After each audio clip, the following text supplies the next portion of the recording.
you raised your kid, you know that they're going to make good decisions because you raised them. And if you don't think they're going to make good decisions, you better ask yourself how you're raising your child.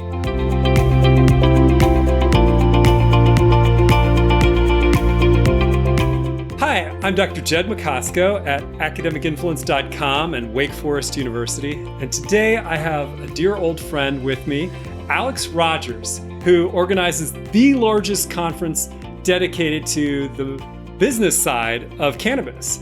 So I've got tons of questions for you, Alex. I just wanted to know, first and foremost, what is the biggest exciting investment side of things about cannabis, and why did, for example, the Republican John Boehmer, I think is how you say his last name, invest so much of his money in it? So tell us about him, and maybe you can pronounce his name properly.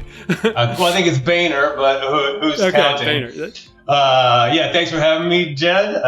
Good to see you, man. It's been a long time, for sure. It's been a long time.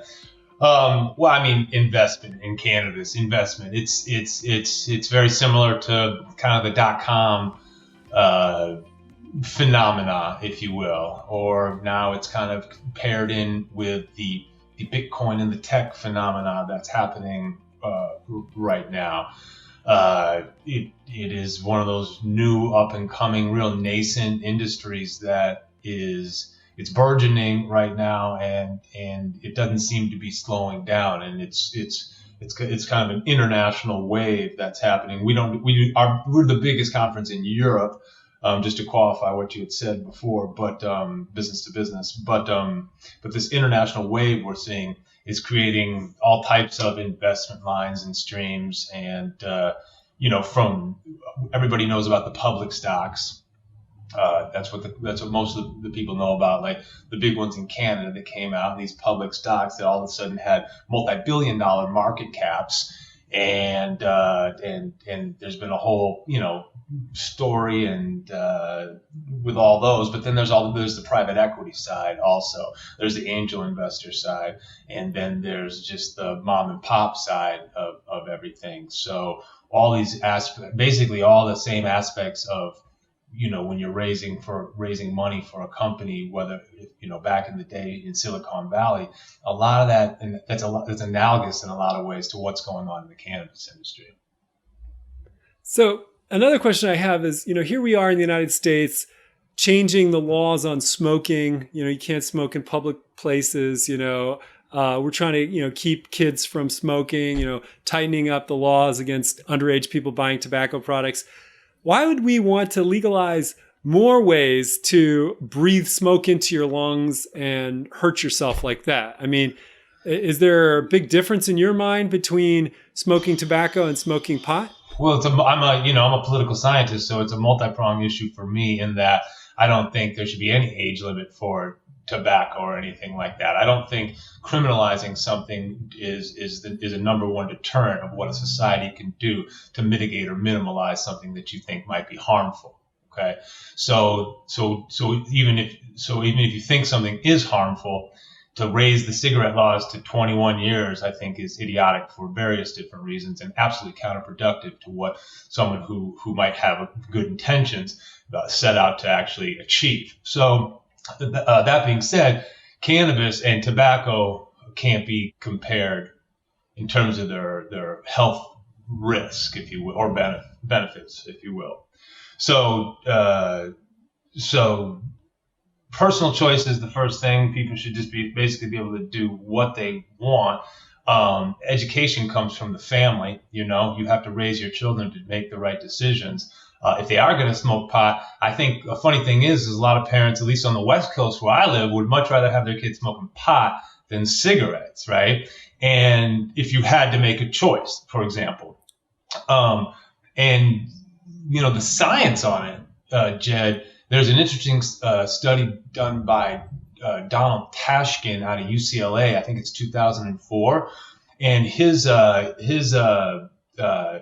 test group was weed smokers, and his control groups were non-smokers and cigarettes. I'm not probably getting this quite right, so let me just say this. What he concluded with the three groups: the cannabis smokers, the non-smokers and the cigarette smokers, he was seeing the propensity for lung cancer in each group, and the group that had the least amount of chance of getting lung cancer was the cannabis smokers. And this was surprising. He was doing this study, I believe, for the government. So it was obviously they were setting it up, and they were pretty much knew what, they figured their hypothesis would be confirmed somewhat, and it wasn't. It was a little topsy-turvy. And so just in terms of the actual, to understand, now we don't want our kids, smoking copious amounts of weed per se, but to understand the science behind what cannabis smoking does to your lungs as to what cigarette smoking does to your lungs is two completely different things. I think the cigarette affects the smaller cilia. The cannabis smokes the bigger cilia, and it's the smaller cilia that makes that causes the lung cancer specifically. Now, that being said, you can get bronchitis and emphysema from cannabis smoking, right? But that's really rare. You probably have to have some type of predisposition in your lungs, and you'd have to be a copious user. The other, caveat to all that is that you don't have, if you're going to use cannabis, you don't have to smoke it anymore. There's about 1 million ways you can ingest cannabis and then, and get high, not get high. It depends on the constituents of the cannabinoids. So there's ways you can use cannabis without putting combusting smoke into your lungs, which is never a good thing for a kid. You don't want a kid combusting any type of smoke in your lung. I think any parent, whether they're a pot smoke user or not, I think that's pretty intuitive. Yeah, it seems intuitive, but you're right. There's lots of different ways to consume this, especially now that it has become legalized in many states. There's so many different products out there. Speaking of which, yesterday when we were talking to Professor Howlett, she said that a lot of entrepreneurs will make byproducts of cannabinoids that they find in the literature, and they'll sell them because they're not yet illegal. So they'll mix things up in the laboratory and sell them. And she said that can be very dangerous. Do you know of anything about this? Have you heard of people cooking stuff up in their back kitchen and selling it, and then people die or get really sick from it? No, it's not dangerous to mix cannabinoids. I know that's for sure. I know I've worked with enough very prominent doctors to know that. Whether someone's adulterating it in some way otherwise through a chemical process that might not be good, shit happens. You know what I mean? Yeah. So, but is that some major concern? No, I'm asking you because it actually seems like a good argument for legalizing it so that weird stuff doesn't happen where you try to make a THC compound that's not exactly THC so that you can sell it legally in states like North Carolina. Exactly. I know what she might be talking. The synthetic THC, which is tremendously dangerous and harmful, like the bath salts or that type. I don't know. Yeah, she had some names for it that I had never like heard Spice of. Or something. Yes, that was it. Spice that's was not good. That is no bueno, and that is a synthetic, really very dangerous. And that is an argument why you need to legalize cannabis, which is a very safe substance, and you need to regulate it properly, because then things like that happen, and you sell this legal product, which is actually a trash product that is very dangerous tremendously dangerous to use. So yeah, that I get what you're saying now, and that's a real scourge for the youth today. Little fake, dangerous things they can get legally at the head shop that give them a cheap, horrible high, but it's just kids are kids and they want to do that. So that's why it is so important that we educate our kids about drug use and not be knee jerk about it, because if you're knee jerk about weed and they smoke it and it's mellow, maybe they think heroin is cool, is just as benign, and in my opinion, heroin's a very much more dangerous drug than cannabis, and I think the idea of legalizing that is a different conversation than legalizing weed. So your doctor friend was correct. Okay, so yeah, you guys were talking about the same thing. And the other thing our doctor friend said is that if because of the way that THC affects the brain cells in particular, she said, by the way, it affects all parts of the body, which is what you were saying earlier. Put topical creams on and things like that. But THC affects the brain in such a way that it changes normal development for babies, and it can maybe even come from pregnant mom into the fetus, and even maybe a nursing mom into the nursing baby. And also for teenagers in their sort of, final growth years when their brain is formalized. She said those were the two time periods that THC interrupts normal brain development. What do you think about that? Yeah, I mean, there's a lot of pro and con information about that. I've heard just as many doctors say that, like breastfeeding, for example, when a mother is a cannabis user, because cannabis is great for morning sickness. Okay, so while you're pregnant, it's probably the number one thing you want to use for morning sickness. So what would a doctor give you otherwise for morning sickness, right? I think you have to ask yourself, well, what are your alternatives? Are you going to grit it out even though you can barely walk or eat? Are you gonna take a drug that Western pharmacopoeia prescribed to you with God knows what it might be or what side effects it might have? Or are you gonna take one little puff of cannabis off a vaporizer and I think taking the puff off the cannabis vaporizer, it would be the way to go if your other alternative was a Western prescribed medicine from Western pharmacopoeia. And so this is how, on the West Coast, we have all these alternative people who seem to be the healthiest people in the world. And I know mothers who have used cannabis throughout their pregnancy, and it's been legal to do it because they had their medical marijuana card. And we know the babies and we know the families. And of course, all this is anecdotal, but through 30, 40 years on the West Coast, dealing with all the hippies and the family, as we say, we see it anecdotally. And of course, I would not recommend a lot, right? And only when you absolutely would need it, right? This is extremely important how you use and titrate and whatever. But I have many doctors who I work with that actually will recommend cannabis for even pregnant women or women lactating post-birth.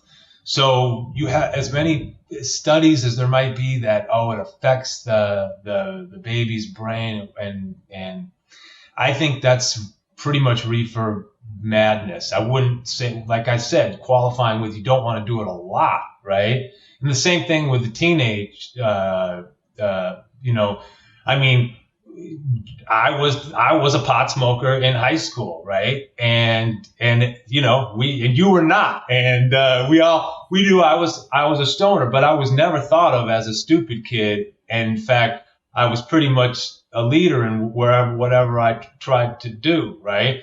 And so I think it's important to know that maybe there were some brain cells that were, because I actually had a disease. So I started smoking because I had ulcerative colitis, and that's something that really helped me. So I really think that when you ask yourself, what's your other options of medicine to take, cannabis is such a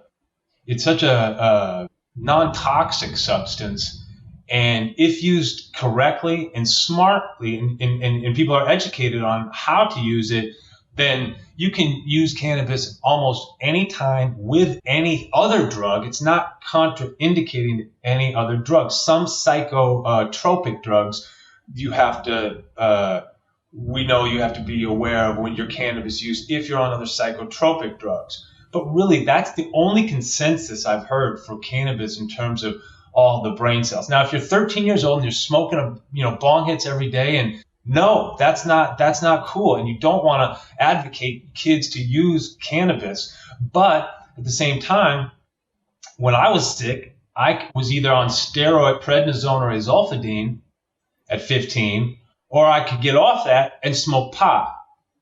So life is just you just have to assess it's not like, oh my God, my kid's on heroin. It's not like this is some horrible thing that you have to discount no matter what your other options are. People should just look at all the other options and look at everything in a broader lens than, does this affect, oh my God, my kid's smoking pot, he's going to be an idiot. No, your kid's going to be an idiot if they're an idiot, right? And they're going to be great if they're great. And drug use is just has been part of society for a long time. Kids are going to do it. Kids are going to have the natural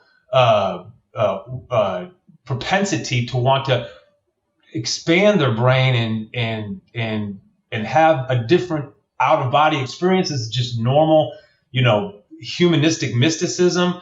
And that's why it's so important to, rather than knee jerk say no to our kids, because we know knee jerk no can mean that there could be ramifications of that. We need to ease them into it, educate them, have respect for them, and know that they might make some mistakes. And if they're going to make mistakes, we want to, if they're going to have sex, please wear a condom. It's kind of that. And I want you to abstain right now, but if you're gonna, just please wear a condom, or something like that would be the analogy. That's great to put it in perspective, because you are a dad and you do want the best for your child. And a lot of people who be looking at this will be either the children of concerned parents or the parents who are concerned about their kids and trying to understand all of this in the context of going off to college, having the freedom of being a new college student and all of that. So, I mean, it's terrifying as a parent. I mean, all the things out there in society. That's what I'm saying. If your kid is just smoking weed, you better thank your lucky stars, is how I feel about it. There's so much bad things that the kids can get into. I mean, there's enough bad stuff for us to get into back in the day, but now it just seems like it's tough with all the pressures and the social media, and all the crap. If my kid's just smoking weed in college and not some raging alcoholic or doing other drugs, then I'll just be like, oh, okay, I'm okay with that, and that's just keeping it real, Jed. It's like, you don't want your kid being a raging alcoholic in college, you don't want your kid being a cokehead. Who wants their kid any of that stuff? But your kid smoking a little weed but still getting straight A's on everything and crushing it, you just sometimes you got a little air out of the balloon so it doesn't just pop. And I think just talking with our children about this is so important, and I think it's educating the parents is so important, and not be so scared that this is some like dark path that your kid's going down. You raised your kid, that they're going to make good decisions because you raised them. And if you don't think they're going to make good decisions, you better ask yourself how you're raising your child. And you better start talking and having a relationship with them. You don't got to be their best friend, but also you don't have to be you don't have to be a helicopter parent. And I think these days, all us parents, we want to be helicopter parents because all this crap is going on. And so we're like, and then sometimes we're overbearing and mother, what do they say? Hen pecking them. So I think all it's really, really important to understand with your kids and all the madness going out there. You don't want to say pot's the worst thing, because if you say that, then they'll think you're bullshitting them on all the other things also. That's what I agree. This is my opinion. That's good advice. Really good advice. Well, thank you so much for taking some time with me today to explain it to me. Somebody like me who doesn't know a lot, somebody like you who's been around for 30 plus years, and really getting everything put in together into a framework that I could understand. So I really appreciate it. Thanks, Jed. I appreciate it, man. I'm here for you whenever you need me, brother. Thank you. I really do appreciate it. Take care. All right. Thanks.